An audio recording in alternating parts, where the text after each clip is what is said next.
What did I just watch? What was that game? If you missed the game, I swear to God, you missed one of the best games Manchester United has played this season. End-to-end stuff, you know. Going into the game, Arsenal were unbeaten at home, and they were so sure that they were gonna beat us. Like they were gonna beat us, they were gonna humiliate us at the Emirates. But guess what? We went there and we beat Arsenal 3 goals to 2, right in front of the legendary Arsene Wenger. Even after retiring, Manchester United is still giving him nightmares. Legendary stuff. Like I enjoyed the game. But for those of you who did not watch the game, right? We started off that game. Arsenal were all over us. First 10 to 15 minutes, I was a little bit tense. I was like, someone needs to get a hold of this game because it doesn't look like it's gonna go well for us. And after that, I think we kind of got ourselves into the game, settled down a little bit. But then, 29 minutes into the game, we conceded from an own goal. Lisandro Martinez scored an own goal. And that was due to poor defending from Patrick Dogu, let's be honest. But I'm going to excuse him because you know what? He scored a banger. And if you did not watch the game, you need to go and see it. He scored a banger. But poor defending, we considered the own goal. And then we're able to equalize. Good thing, few minutes later, we're able to equalize. Brian Mbeumo was able to take advantage of a mistake from Martin Zubimendi. He wanted to pass the ball to Raya and made a mistake, and Mbeumo equalized. So we go into halftime, level 1-1. Come back into the second half. 5 minutes into the second half, Patrick Dogu scores a banger, a strike from outside the box. And I don't know what VAR were trying to check, but I'm very happy they did not disallow the goal because that was not a handball. His hands were by his side, and I don't even think it touched his hands. So he scored from a banger, and from that moment on, we kept Arsenal quiet. I think from the 18 minutes right up to the 70-something minute or whatever time they equalized, Arsenal did not have a shot on target. And this is why we always say, when it comes to Arsenal, give them corners or they equalize, or they retire. If you don't give them corners, they retire. So they were able to equalize from a corner, something we spoke about going into this game that we need to work on defending, because that is something that has always bailed Arsenal out when it comes to other teams. They were able to equalize from a set piece, a corner, and for a second, I was a little bit nervous because we've seen this before. Times when we're leading, and then the opponent gets an equalizer, and guess what? We just completely get out of the game. They go on to get the winner. So I was scared, hoping maybe we can leave the Emirates with a tie, because if we left there with a point, I would have been happy. I'm not even going to lie. But Matheus Cunha had other ideas. Another strike from outside the box. Another banger.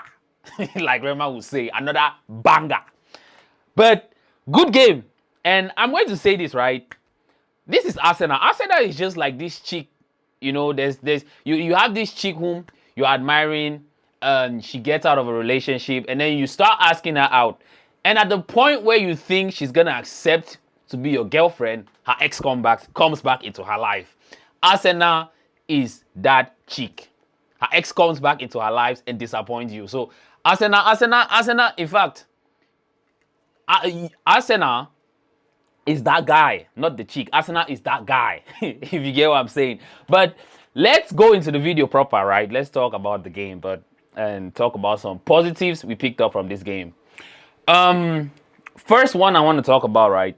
Patrick Dogu. We spoke about him, and I had my doubts. I didn't know if he was going to start as a left winger. I don't know if we can say from here on that Patrick Dogu is now the left winger for Manchester United, because I said last time, if we want to play 4-3-3, we need to go and get a left winger. But it looks like Patrick Dogu has kind of taken that position and made it his. And in the last 7 games, I think he's had 3 goals and 2 assists.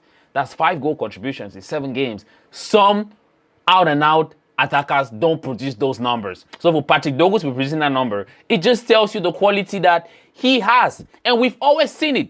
We've always seen it ever since he came from Lecce.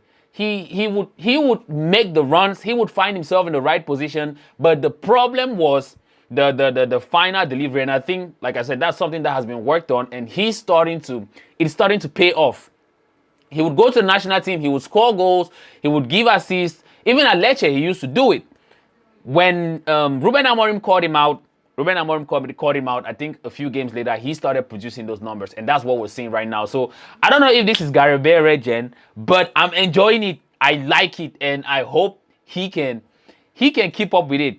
And for the defending, I don't just think that's Dogu's, that's just not his strength. He's not good at defending. But going forward, he's going to make those runs. He's going to take those shots. I enjoyed the performance today. Absolute worthy from him. Hit the post and went in. Mbeumo, man. Mbeumo. The goals he scores, right, is like nobody else can score those goals. Like, he has his type of goals he scores. He has his type of goals that he scores. He's so composed in front of the goal. Like, the picture says it all. I'm not even going to say anything, but that was the equalizer right there from Mbeumo. Quality player. And this is what we went out and spent our money on. Last game, he scored against Man City. Today, he has scored against Arsenal. And I hope he can continue to produce those numbers. I hope he can continue to give us those goals, because that is why we bought him. And he is starting to show us a glimpse of what he can give us. I know some people started to write him off. I think he should have like 8 or 9 goals now in the Manchester United shirt. Halfway through the season, a little past halfway. But if he keeps on with this trajectory, he's on course for 15 to 20 goals this season, which is good numbers. And if he can give us those numbers, Bruno contributes whatever he contributes, Cunha brings in whatever he brings in, and everyone else is chipping in goals, that should be enough to keep us in the top 4. Cunha, man. Ruben Amorim called him a maverick, right? Ruben Amorim called him maverick, and that's exactly why he called him a maverick. He's that type of player to produce those moments, and that's why he has the number 10 on his back. That's why he wears that shirt. I know people get frustrated sometimes when he takes shots from out of the box. It can be frustrating. I do get frustrated as well. But when it comes off, that is what it produces. That is what you get when it comes off. That banger today, that goal, that winner, that match winner is what you get from Cunha when the shot comes off. So, credit to him. I think for the past 2 games, he has been absolutely brilliant.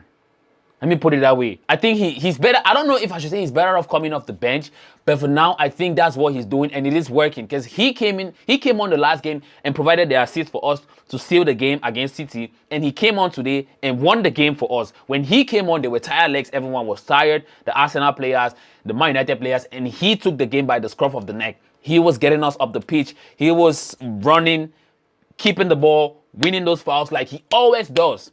But the difference today is he also got the winner. Credit to him, man. I enjoyed that cameo. Michael Carrick, please don't introduce us to a lifestyle that you cannot maintain, because now we've gone on to beat Manchester City. We've gone on to beat Arsenal. I don't know, man, because for us, usually we beat the teams that we're not expected to beat. Where we have a problem is against the teams that we're expected to beat. So I hope that we can continue in this light and also beat those teams where we struggle to beat. The teams who sit in a low block, the Leeds, the Evertons, the Burnleys, I hope we can beat those teams, because that's where we struggle. But to go to Arsenal and get a result after how many years? It says it's a complete different story. We cannot even, if it was at home, we might have been not convinced, like people were not convinced against Manchester City. But that performance against City, and to go and do it again at the Emirates, it says a lot about the mindset the players have, the mindset in which he has brought, and how he's helping those players perform. And I'm enjoying it. I hope we can keep up and hopefully get top 4. I don't know how he's going to look like at the end of the season. If he gets top 4, I don't know if he's going to get the full-time job. But when we get there, we're going to find out.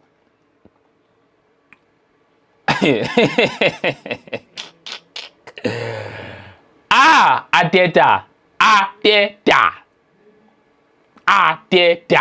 I'm not gonna say anything, right? That's the picture, but this performance today, right? I hope it tells you guys why I always say Arsenal is not going to win the league. They don't look like the ones to win the league. They've bottled it before. I don't know why anyone is surprised. They've had the opportunity 3 times. They've bottled it 3 or 4 times. They've bottled it. If they're not careful, they might even come third this season because they have Manchester City and Aston Villa breathing down their necks. Now it is a 4 points gap. They've bottled a 15-point gap. 4 points gap is nothing. They have to play in Europe and they have to play in the league.